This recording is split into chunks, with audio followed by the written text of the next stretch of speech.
ഒന്നോർത്താ അധികം വഴുത് കേൾക്കാതിരിക്കല നല്ലത്. കാരണം എന്തേ, രാമനട്ടുകാര ഭാഗത്തിനെടുത്ത് ഞാൻ വഴുതിന് പോയപ്പോ ഒരു വാപ്പ എന്റെ അടുത്ത്, നിങ്ങൾ ആ പ്രസംഗിക്കണ ഉസ്താദല്ലേ?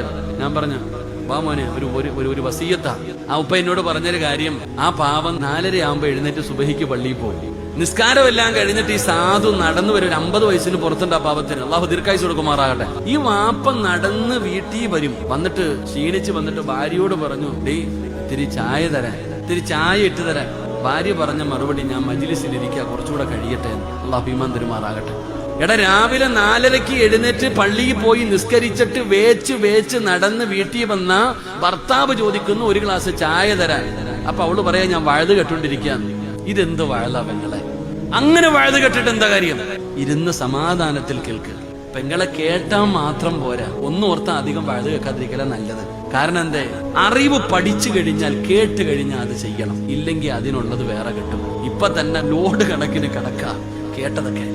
എന്റെ ഭാര്യയോട് ഞാൻ പറയാറുണ്ട്, എന്റെ വഴുത് പോലും നീ കേൾക്കരുത്. കാരണം കേട്ടത് ആദ്യം ചെയ്യ്, പിന്നെ ബാക്കി. അള്ളാഹു നമുക്ക് ഈമാൻ തരുമാറാകട്ടെ.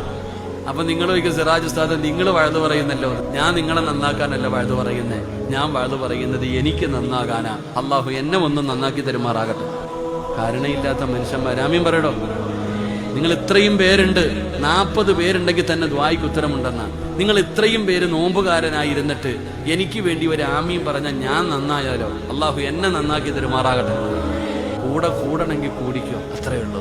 ഞാൻ പറയുന്നതിൽ എന്തെങ്കിലും നന്മയുണ്ട്, അൽഹംദുലില്ലാഹ്, നല്ല കാര്യമല്ലേ, ഉസ്താദ് പറഞ്ഞു ശരിയല്ലേ, ഒന്ന് ചെയ്തേക്കാം, കൂടുക. അല്ലാഹു നമ്മളൊക്കെ നന്നാക്കി തരുമാറാകട്ടെ.